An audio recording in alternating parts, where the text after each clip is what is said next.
former Prime Minister P.J. Patterson. Now, the Shipwright Agreement, listeners, was an agreement that is an agreement, I should say, that authorizes U.S. vessels to search in Jamaican waters, and U.S. officials who are allowed to enter on Jamaican ships in U.S. waters in the context of the quote-unquote fight against drugs.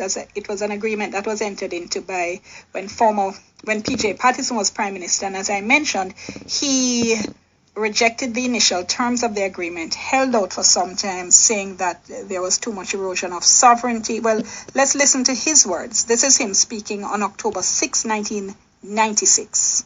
Jamaica has extending 200 miles from certain baselines, an area that we call the exclusive economic zone. 12 miles from those coastlines are what we call territorial waters. In respect of those territorial waters, extending 12 miles out from those baselines, we are very, very clear and insistent that we have a right of exclusive criminal jurisdiction. We can't share that with anyone else. Beyond that, for a further 188 miles, which we call our exclusive economic zone, we have a criminal jurisdiction, but that is not an exclusive criminal jurisdiction.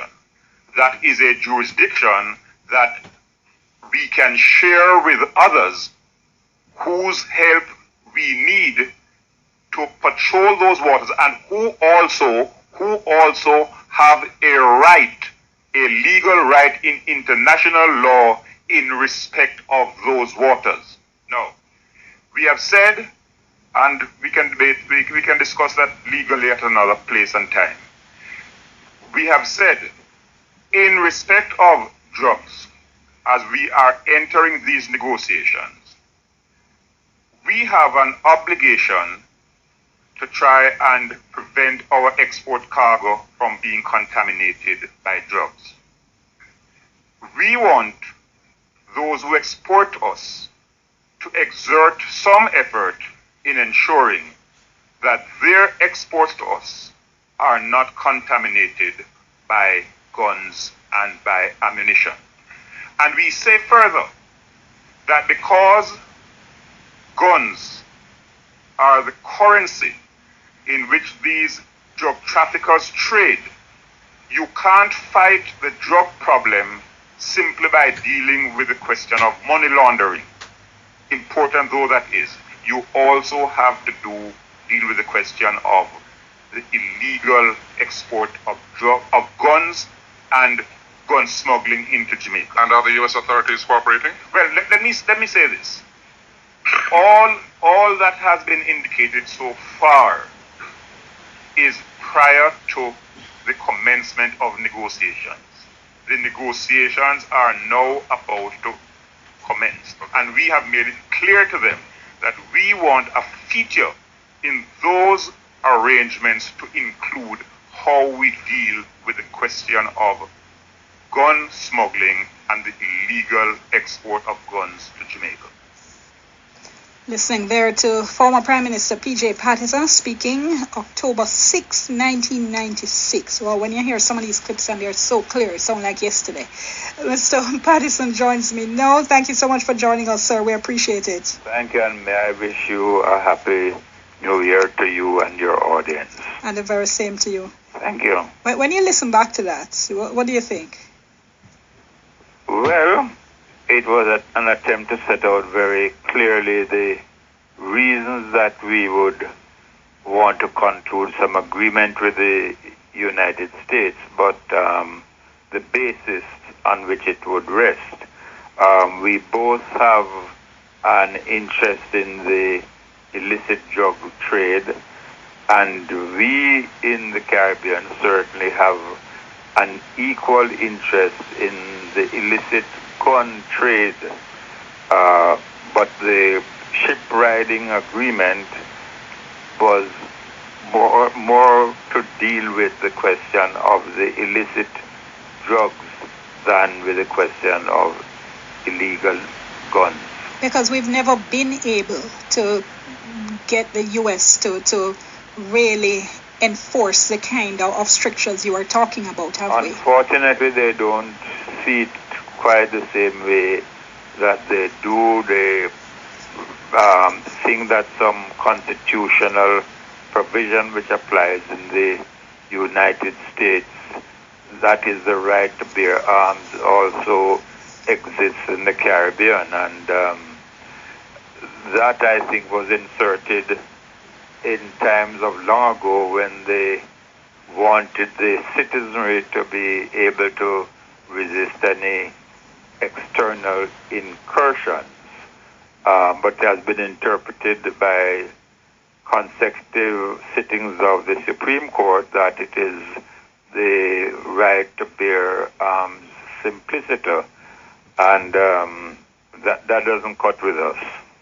Do you think there is, though, a time when, or no, let me phrase that differently. Is there anything you could have done differently, you think, that would have put more pressure on the U.S. if such a thing is possible? No, I think we did all we could to extract such cooperation as we were able to obtain, but it is a subject that has been discussed ad nauseum with the United States administration. I think there is some awareness of checking their export goods to the Caribbean.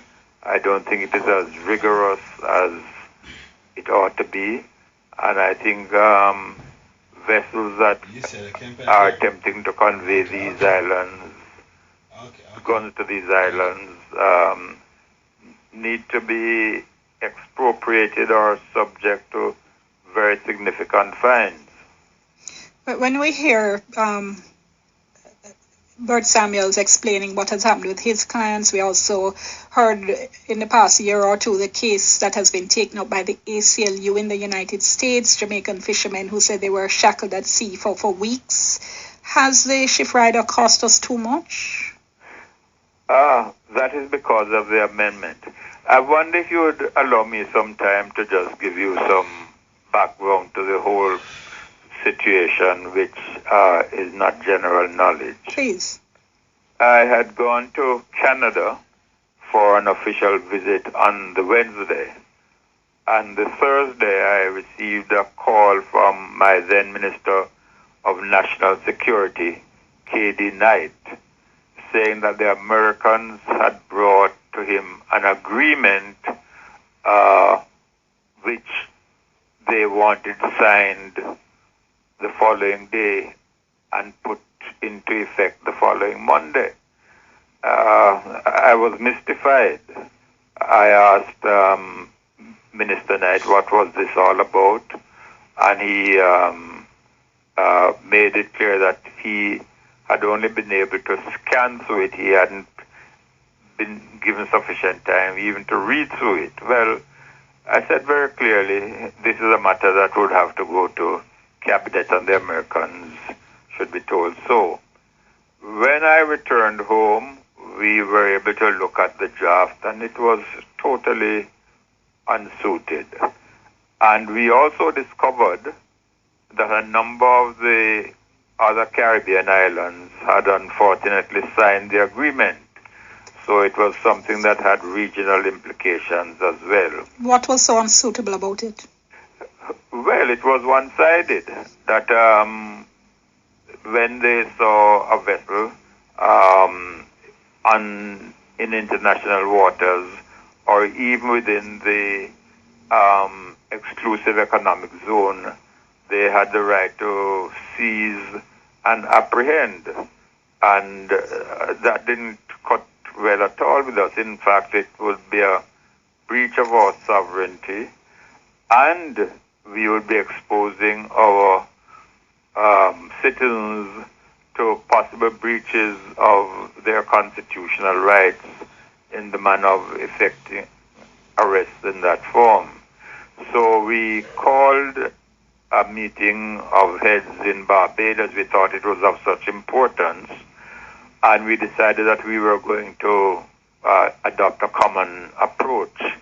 We even persuaded those countries that had signed the agreement not to ratify it until we had a new agreement. Ken Rattray, then our Solicitor General and of Law of the Sea fame, was put in charge of leading the interregional team to meet with the Americans. And after they had met and after deliberations, which included our minister, we got an agreement that allowed them to apprehend, but certainly did not involve any waiver of jurisdictions. We think that this waiver of jurisdictions, quite frankly, which happened after my time, had the possibilities of the dangerous effects to which clients of Mr. Samuels and others may have suffered. And I have not been able to really understand what was the rationale for that amendment, because in the most recent case, the vessels were much nearer to Jamaica than they were to the United States. And what should have happened is that they should have been escorted into Jamaican territorial waters, and then our officers would be involved on the search with such observance or assistance as our own local officers might find necessary. I think Mr. Samuels has elaborated quite eloquently of some of the atrocities which have occurred, not only in this case, but in the previous one where our citizens were stripped naked, chained, and really had to undergo periods of hunger and neglect for health consideration. Can I ask you to hold one moment, Mr. Patterson? Let me Sure. just take the break, do a little bit of business. We're talking to former Prime Minister P.J. Patterson. Back in a moment. Thank you so much for staying with us. We're continuing with former Prime Minister P.J. Patterson. We're talking about the shipwright agreement entered into in 1997 at a time when he was Prime Minister, but as he's pointed out, subsequently amended twice, in fact, 2005 as well as 2016. And he is expressing his view that it was in those amendments that allowed for a waiver of jurisdiction for Jamaica that in fact has led to some of the problems we've been hearing about in the past couple of years with Jamaican fishermen who have been held at sea by U.S. officials. So in the ways of government, Mr. Patterson, is that a genie that can be put back into the bottle? Can that be unamended? Oh, certainly. Well, laws that are passed can be amended. I don't know what the present agreement with the United States contains, and I don't know what would be the requirements under that agreement for any modification of the one that has been signed. But insofar as our competence to alter the law, that goes without saying. And should it be? Well, until somebody explains to me the rationale of it or the compelling necessity of it, I am not persuaded that it should be maintained. It also has a very curious provision, which is that the waiver is to be exercised by the Minister of National Security after an opinion from the Attorney General's Department. But I really am forced to wonder, in a realistic situation where an American vessel sees one with a Jamaican flag carrying what they believe to be narcotics, the time will allow for a call to be made to Jamaica, for the minister to be notified, for the Attorney General to have a sufficient time to give legal advice, and then for the minister to determine whether or not it is an appropriate one for which an exemption of jurisdiction should be granted. And just to make sure my listeners are following, when we're talking about waiving jurisdiction, that is when the government essentially gives over the persons in question into the legal processes of the United States. There were a couple of other issues I wanted to ask you about, Mr. Patterson, but I have to ask you first if you wish to make any comment on what we've seen unfolding in the United States today. I am alarmed. It has horrendous implications. This country, or that country rather, boasts of being a shining democracy. That invasion of Congress is totally out of the question. I think if it had happened in any other country, the United States would be seeking to offer assistance to that country to prevent it from happening there. So it's disgusting, it's repulsive, and it violates everything that one understands about democracy and the rule of law. It's been the subject of some incitement. I am surprised what is given preceding this event. The legal authorities were not aware of what would be required. But then in a system where the head of the stream is polluting it, the consequences can be very dangerous and in some cases fatal. I was reading a little earlier a tweet from the Foreign Affairs Minister. Should CARICOM speak?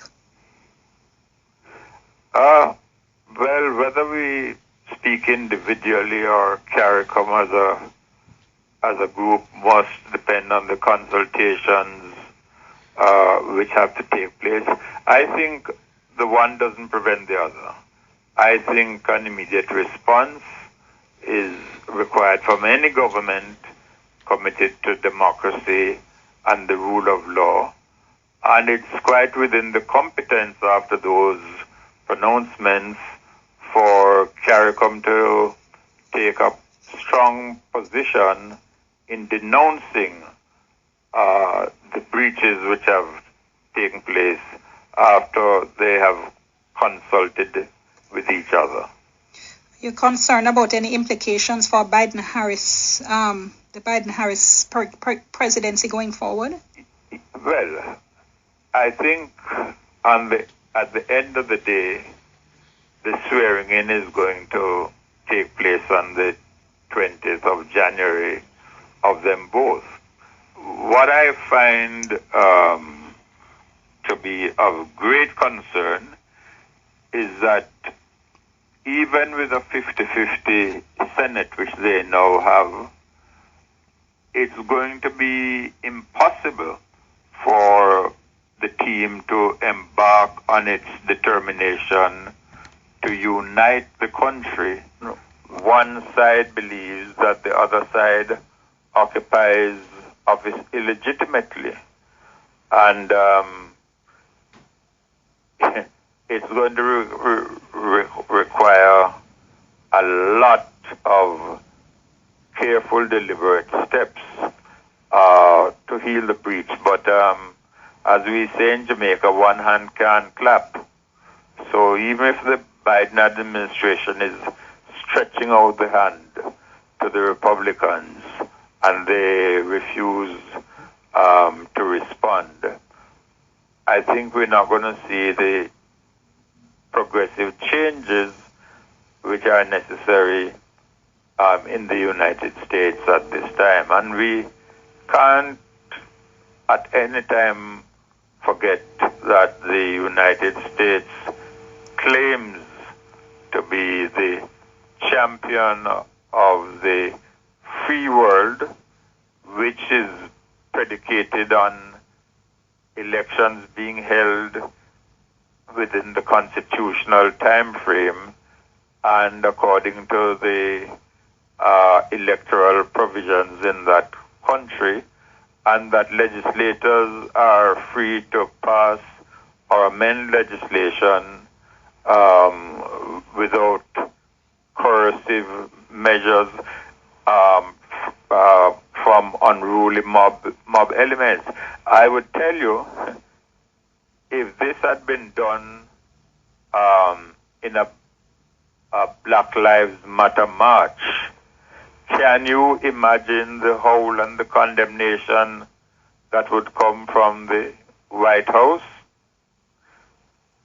It's a sad day for the United States. And finally, before we run out of time, back home, Mikhail Phillips has tabled a motion in relation to removing the Queen as Jamaica's head of state. I don't want to ask if it's time, because many people would say it's past time, but Jamaica still has not made this particular move. It is past time. And in the recent debate, I don't think people are aware of where we reached, and I'd just like to use the time available to me to indicate that. The determination to move to a Republican status commenced from the days of the Michael Manley administration in the 70s.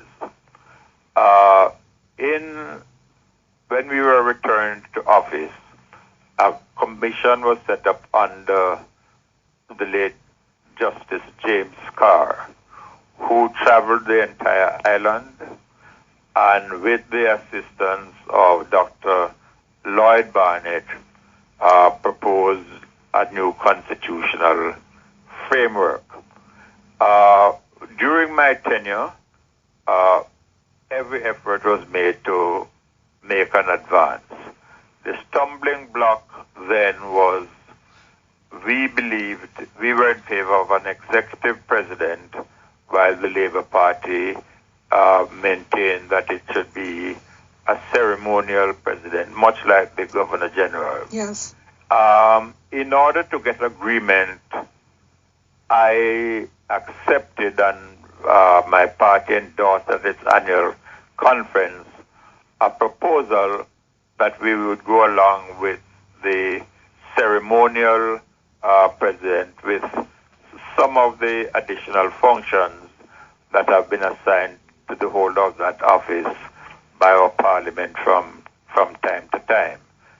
In other words, it's a quasi-executive position.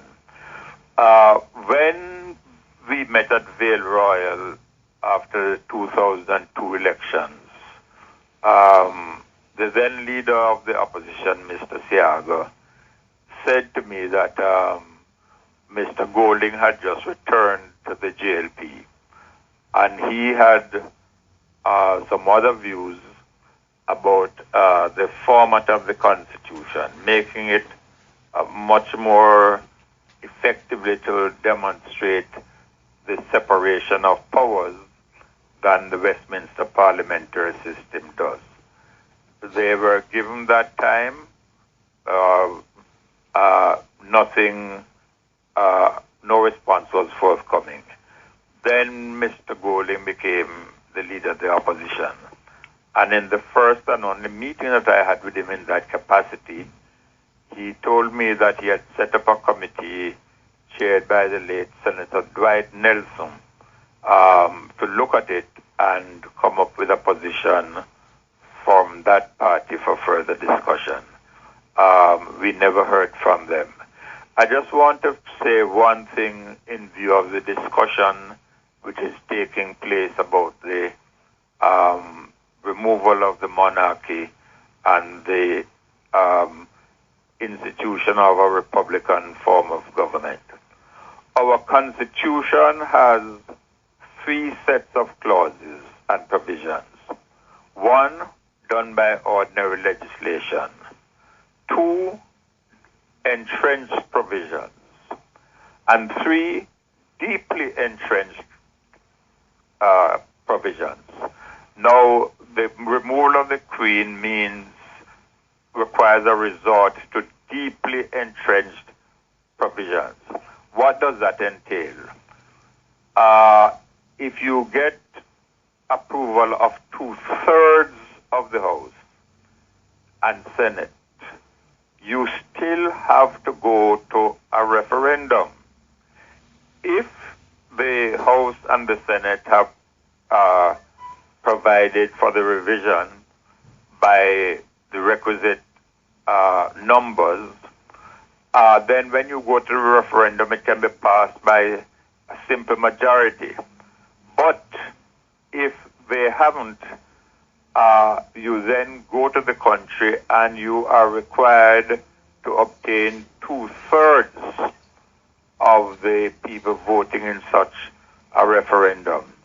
A position which no party has ever been able to attain in our elections from the time of universal adult suffrage until now. And the simple point to be made is this thing cannot happen without the concurrence and the active support of the both political parties represented in the legislature.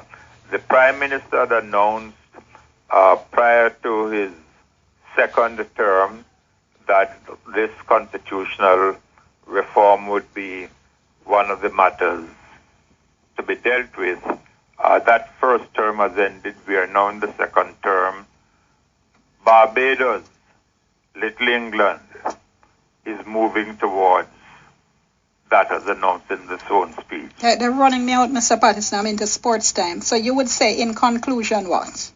In conclusion, it's time for both political party leaders to get together and decide to move forward to abolish the monarchy and to institute a suitable form of republican government which can create the identity which Jamaicans need for themselves. We never have enough time, Mr. Patterson. I'm going to have to see when we can do this again. As always, thank you so much. We appreciate your time. You're very welcome. In this segment of the program, though, we are talking to attorney at law Bert Samuels. Now, we last spoke to him in October when he was expressing his concern about the plight of 4 fishermen who had been taken into custody by U.S. officials. And he was expressing concern about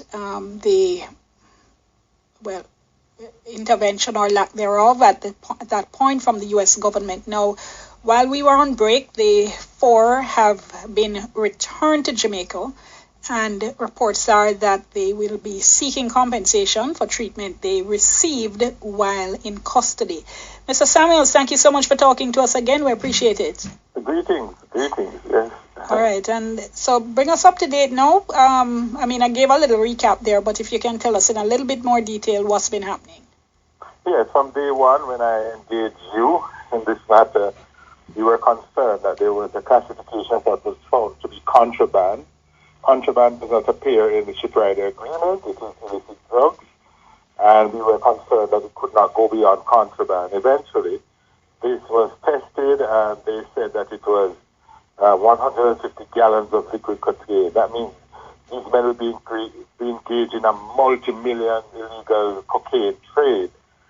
And then we kept a little quiet because my instructions were always, it is not, that it is gasoline. And eventually, gasoline was proven when it went to land. It took 10.5 weeks for the men to be released. And they went before court on the 15th of December when the judge ordered them to go to immigration and basically freed them with nothing found on them. And we were now concerned that they were now in immigration custody. Sorry, back up a little bit for me. Let me just ask you a little bit about that. They had been taken, and the assessment was made that it was liquid cocaine, but it was actually gasoline? Yes, because they said that that is the US Coast Guard said that they used a kit. Right. They have a kit aboard their ship that can test for gasoline, for cocaine rather, and they tested it and it was cocaine. And then it was taken to land and retested and found to be gasoline? To land and found not to be. But before then, this DEA agent, by way of an affidavit, saw that he found the liquid cocaine, and then he contacted Jamaica Defense Force and got permission to blow up the ship at sea. And he did so. Okay. Okay. First thing though, the legal proceedings seem to have been disposed of relatively quickly. Was there a reason for that? Well, I don't have that as relatively quickly because the men were 10.5 weeks to find that something is tested not to be cocaine. Cocaine can be tested for within hours. So in my book, 10.5 weeks was too long. Okay, I guess I have a Jamaican perspective on time. Yeah, so sure, I'll accept that. Yes. So what now? So they were asked. So we had to start to pressure our Ministry of Foreign Affairs. Listen, the U.S. Coast Guard has taken away our client's passport, which is the property of the government of Jamaica. They have not to date returned the passport. We had to now be knocking on the door of the Ministry of Foreign Affairs, issue emergency passports to these Jamaican citizens so they could come home in time for Christmas. That didn't happen, and we managed to pressure, and they were sent home the day before the New Year's. All right. So first of all, we had a discussion in the last couple of years. We've been having a renewed discussion about the shipwright agreement, following the case of the fishermen who said they were held in shackles for weeks. 2019, and their boat were destroyed too. Indeed. Does this case say to you that is once again, it is indeed time to revisit that agreement? We must revisit it, and this is kind of embarrassing. 2020 has taught us this. Law enforcement with ethnic minorities has not had a good history in the U.S. So if you are African Jamaican, African American, and you encounter the U.S. law enforcement agencies, you're likely to have a certain fate. And that's exactly what happened to my clients. They were chained, their feet were chained on the deck of the boat. They had to stay out there in the open. Rain come and catch them, sun come and burn them, and that's where they went into custody in the U.S. Aboard a ship, treated like enslaved, how we came here from Africa. That's how they were treated. Given food that was fit for dogs. That's how we were treated. Why do you think that is happening? Is it divorced from law enforcement treatment of ethnic minorities in the U.S.? And when they're in the open sea where there's no one to record them, to video them as if we're able to get George Floyd was videoed, can you imagine what those people are doing to us? I'm making that point to say, if you have treaty partners who have a racist issue in their law enforcement agents, we may need to revisit whether we need for them to police us. That's a serious position I'm taking. You had said at the time that the Ministry of Foreign Affairs, needed to get involved. I know we tried to get comment from them, and they declined comment at the time. Had you ever heard anything from them? Okay, well, they passed the matter to the Attorney General, who took the position that because liquid cocaine was found, it is now a law enforcement issue for the United States, and we should no longer get involved in it. So they basically backed off. But since it has been found not to be cocaine, I'm asking them to re-enter and now have us sit down to discuss compensation for malicious prosecution, malicious destruction of property, and for the loss of income for the boat and the men. The Jamaican state must now step in and negotiate with the U.S. The only person that has spoken out against this is the U.S. ambassador. Look at the irony of that. The only person that has said that it is wrong and that the boat should not have been destroyed is the USM ambassador. Why are we so timid? I know why we are so timid. Well, which is the question I was going to ask you before I let you go. We're going to be talking to former Prime Minister P.J. Patterson in a little while. And as you would know, he held out on Jamaica signing the shipwright agreement for a little while and came under quite a bit of pressure while several other Caribbean countries had signed. So given the kind of pressure that we know the U.S. can bring, is it even realistic for us to be talking about the need for an amendment to this agreement? Well, do we have the guts, do we have the political will to say to the U.S. it's not working? I don't think so. You know why? Because up to 2019, the U.S. had given us $20 million worth of support for our JDF Coast Guard. So they are major contributors to the equipment that we seem not to be able to afford, and therefore we don't sit with them at arm's length. They are the big boys, we are the little sheep. That's the reality. They are funding the US JDF Coast Guard. And that's one of the issues I raised at the press conference we kept. Can we admit that they are giving so much material support that we are afraid that it may be cut off? Wow. Horrible. All right, I'm going to leave it there. We'll keep in touch and keep on top of this. Thank you so much for talking to us. Always appreciate it. Bye. All right, so that was Attorney at Law Bert Samuels talking to us there.